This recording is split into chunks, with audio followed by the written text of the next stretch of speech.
Hey, good morning, everybody. I'm going to show you really quickly how to apply the player script and kind of think about how it is working on our camera and kind of the purpose of having this controller and the way I've set it up, at least in the very beginning.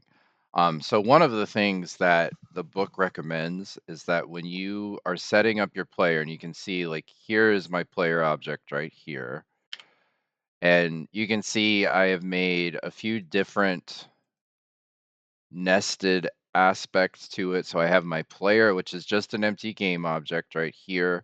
And then I have a model, which again is an empty game object. So this is kind of like the catch-all for everything. So when I'm adding elements to it, it's basically going to distribute that across the children. And then the model is what's holding the player base. So this specific cube here, as well as the top. Another thing that I've done, going by the textbook, is we have the main camera, and it is a child object of this player. So I have it following our player when I'm moving around like this. And so when I'm building all of the components for this, this is going to make it move a little bit more, I guess, responsively to what we're doing on the scene. So one of the things that I've added, and I have this script, which is something that we've gone over in class.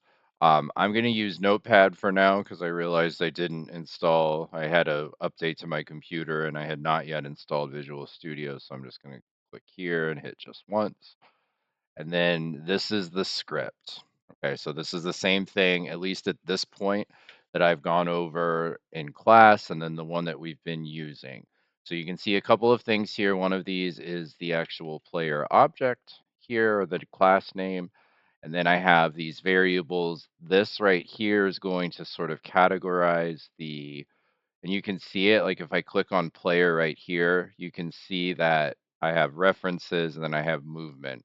So when I'm looking at my script, this is it's kind of like just giving a heading to different variables that are here. Um, And you can see again that it has the explanation. So if you hover over it, and I'll show you that one more time. If I hover over something, it tells you what it's doing, kind of its purpose within the script right there. Okay. So this is the script. And again, when you play this and you add it to your character, it's going to move really responsively, which I think is one of the best parts about this particular script that I like when I'm making other games. I usually use something like this as just a base, and then I can improve upon it. But honestly, it doesn't need too much improvement. It does run really well, so it's something that I really appreciated about the book. Now, the other thing that I have seen, and you can change these values, like if you want it to move faster, these are public variables, so I can go in and I can change it right here. I am going to just leave it at 24 just to make things consistent. And one of the other parts that students have messed up on or made mistakes with or seen errors with in the console is that they will not put these transforms here. So I'm just going to go through a couple of those.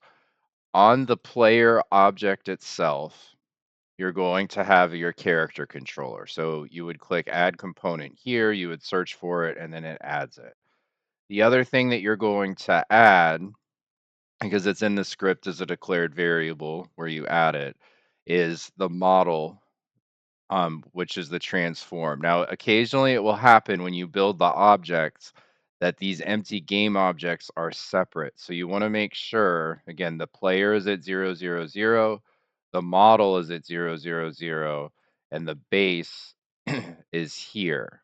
So there is a little bit of a difference between the transforms of the base versus this, but again, it's just to hold these characters. Now, if you made the model and it was way off here, you would notice there was issues with colliders and things a little bit later. So you want these to be consistent with their location. So what this is saying is these two objects are in the same place. This one is 2.5 units above where this is. Okay, but basically all of the other components are the same, and then this is again relative to this object right here. Another thing that has happened is if you hit play and you get an error about the input manager right here, if you go to edit, you're going to see your project settings. And then if you look in the player, what it's telling you is that when we coded this based on when this book was published, we were using an old input system. So if you need to change it, it's right here. Again, you click on player and then you're looking for active input handling. And I always just select both. You can use new, but there's some different requirements. So generally, especially if you're just starting out with a game, I pick both because it allows you a little bit of flexibility. And then once you've added this, again, you want to make sure that the player script is on the player game object. So this empty game object here, you can see it. The character controller needs to be on this player game object as well, which is right here. And then the model is the transform, and that's going to be right here. So when I hit play now, you can see I move. You want to check to make sure the axis matches your camera. And it looks like this. Now, all of these objects have colliders on them. And you can see, like, as you play, it does feel very responsive to what you're doing on the screen. Okay, so I hope that helps you with the application of the script. You'll see that in the Canvas page, but I'll also post it online if anybody's interested in using it. So I hope this goes well and it's a good start for your game.